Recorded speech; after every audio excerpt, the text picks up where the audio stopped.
All right, let's jump straight into this explainer.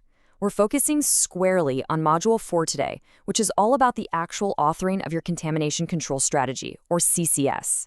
Now, since we already know the basics, we're not going to rehash what a CCS is or how QRM works. Instead, we're going to look at exactly how you take all those mapped elements and risk assessments and translate them into a clear, tightly organized, and highly functional controlled document.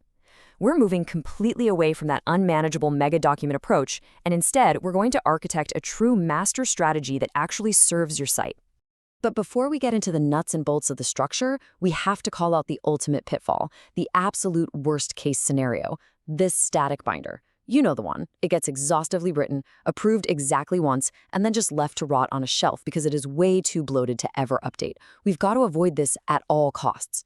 A living CCS is actively owned. It references live documents rather than trapping stale, outdated data. And most importantly, its effectiveness is actively assessed. If your document doesn't reflect the current day-to-day reality of your manufacturing line, well, its currency is unprovable. And honestly, your strategy is essentially dead. So to keep you out of that static binder trap, here's our quick roadmap for today's explainer. 1. The document architecture. 2. Writing the golden thread. 3. Ownership and governance. And finally, 4. Documentation versus compliance. Section 1. The document architecture. Building the hub. Okay, think of your CCS architecture literally like a pyramid. Sitting right at the very top is your Site Master CCS. This layer lays out the overall contamination logic for the site, the scope, and how you actually judge effectiveness site-wide. It's the reasoning layer, right? So it absolutely has to stay readable. Then, sitting beneath it, you have your process or line assessments. This is where those deep, line-specific quality risk management details live. Things like specific sources and monitoring limits. These lower layers are your evidence base. And the golden rule here is that your master document references this evidence. It does not merge it all into one gigantic, impossible-to-read file. Which brings us to a mantra you really need to memorize. Reference, do not duplicate. Just imagine an author deciding to paste a 40-page HVAC qualification report straight into the CCS, just so everything is in one place. Doing that, or pasting in monthly environmental monitoring result tables, creates instant version drift. It's a massive maintenance nightmare. Actually, scratch that. It will physically break your binders. The very second that HVAC report gets revised, your whole CCS goes stale.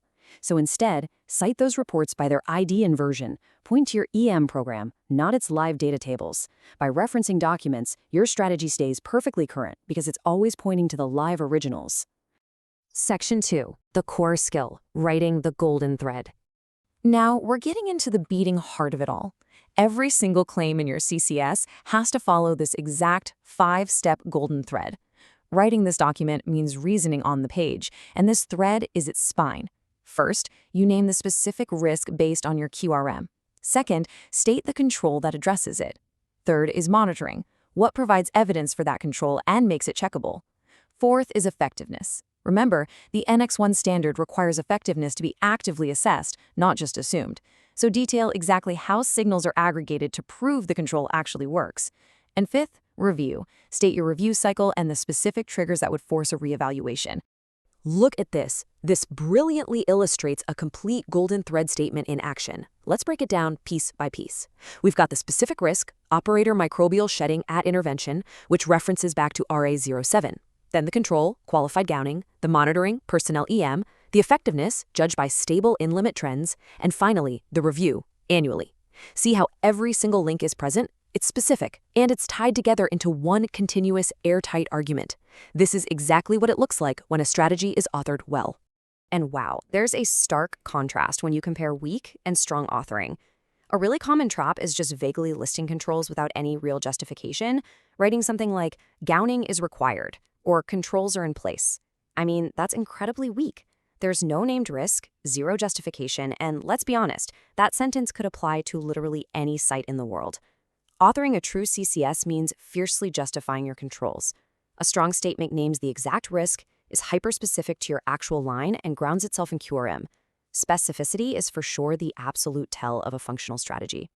Section 3. Ownership, governance, and review. So a document without an owner? Yeah, it's dead on arrival. The CCS needs one single, named owner, usually a head of quality, who is ultimately accountable for it.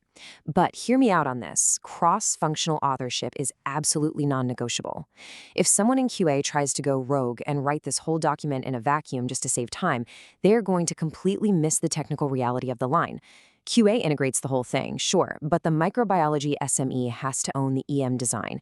Engineering has to own the qualified state judgments. And the qualified person, the QP, has to bring that crucial release relevant view to the table. It's a team effort for sure. And because it's a living document, it requires a highly defined machinery to keep it alive, a solid review cycle. An approval signature just records a decision in time. It definitely doesn't freeze your facility in carbonite.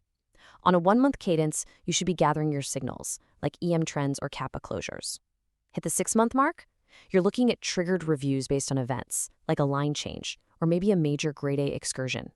And at 12 months, you do your set periodic review to reassess overall effectiveness. If you don't honor a cycle like this, boom, you've just spilled that static binder we warned you about. Section 4. The hard truth. Documentation is not compliance. All right, time for a hard truth as we wrap up this explainer. A beautifully authored, flawlessly structured, and QP-approved document does not equal compliance. Authoring the strategy on paper doesn't guarantee you a good inspection outcome. The document is just the blueprint. To be genuinely compliant, those controls you just spent 50 pages justifying must be actually implemented and demonstrably working out there on the manufacturing floor. Getting a document approved certifies a decision. It certifies absolutely nothing about real-world effectiveness. So I'm going to leave you with a bit of a provocative question to take back to your teams this week. Go look at your own contamination control strategy. Does it actively reason? Does it reference live data? And does it adapt to your facility?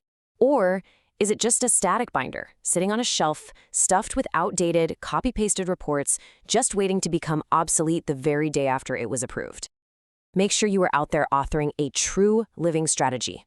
Thanks so much for joining me for this explainer, and I hope you're feeling fired up and ready to architect a master document that actually works for your site.